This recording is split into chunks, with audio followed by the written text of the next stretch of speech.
Here's what you need to know to get started with the Nikon D5600. The D5600 is usually packaged with an 18 to 55mm f3.5 to 5.6 kit lens.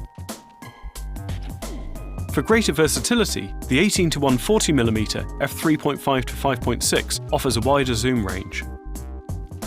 If you're just going to buy one additional lens for your D5600, we'd recommend the 35mm f1.8.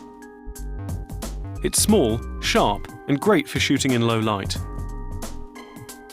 To get started, we recommend a UHS 1 type Class 3 memory card with at least 64GB of storage. We also recommend adding an extra battery to your kit. If you're a beginner, the green auto mode will take care of the shooting settings, letting you focus on composition. But to get the most out of the D5600's 24MP sensor, we recommend shooting in RAW mode and adjusting the images using Nikon's bundled Capture NXD software.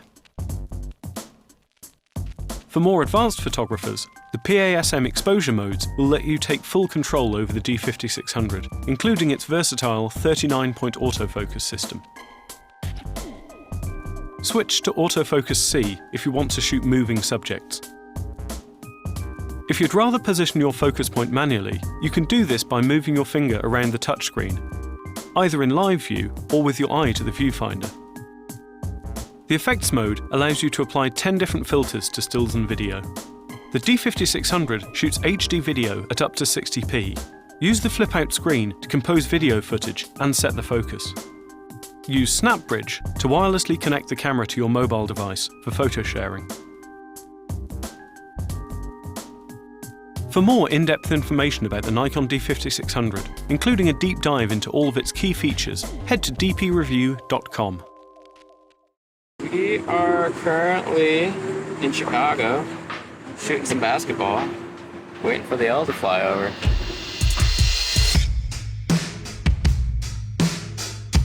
Chicago's got so much character. There's so many different parts of the city that are so different from each other. So when I heard about this project, it was an obvious choice.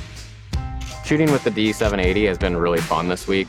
The camera is kind of a hybrid between a DSLR and a mirrorless. Shooting a DSLR, I'm so used to shooting through the optical viewfinder. I want to be able to see things as they happen in real time because sometimes you only get one frame to take the shot. Oh, yeah. You're nailing the timing. Then to also use the flip-out screen and to use the autofocus features that mirrorless cameras provide and be able to get action at the peak moment, really important when shooting fast-paced things like this. Dude, that's the one! When you're shooting with an athlete, the relationship is the most important part. It's not only my photo, it's their photo as well. It truly is a collaboration. Whew. Oh man, I should be making commercials. Do me! Hey, that's cold, huh? Eye detection is probably one of my favorite features of this camera. You can track someone's eye and reframe as the shot's going without moving your focus points.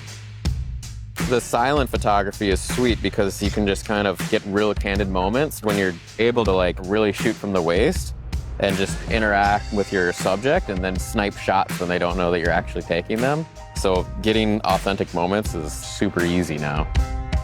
Autofocus on the video is sweet because if you're operating the gimbal, you don't have a free hand, and if you're shooting with a DSLR, you usually don't have a focus puller, so you're able to get shots that you would normally get if you were able to pull your own focus.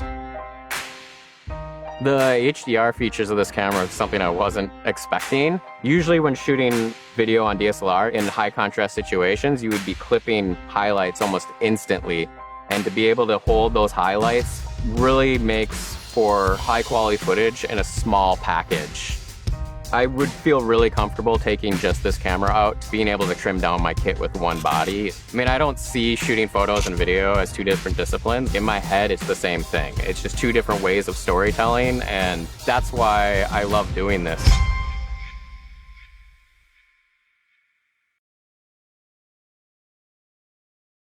For nearly 2 decades, Canon's mid-range digital SLRs have been a solid landing spot for the photo enthusiast looking to step up to the next level, with video performance that makes them a great multimedia camera as well. I'm Rudy Winston with Canon USA, and today Canon introduces the EOS 90D, the latest in this versatile series.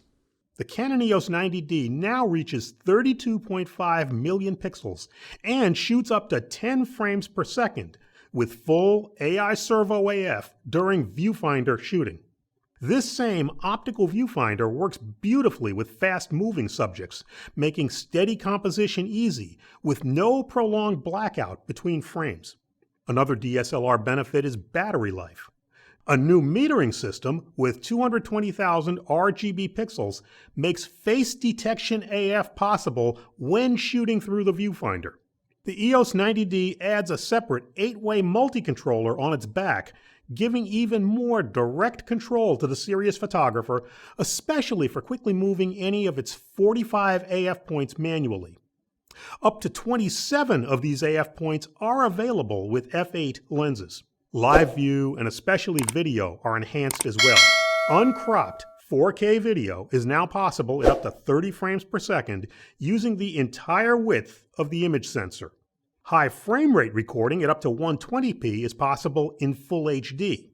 The EOS 90D's APS-C size CMOS image sensor continues to leverage dual pixel CMOS AF, giving it outstanding focus capabilities during both live view and video shooting. In fact, the EOS 90D now adds eye detect AF even in servo autofocus with moving subjects for live view and video. The EOS 90D has gained performance, shooting speed, and video capability above and beyond previous versions.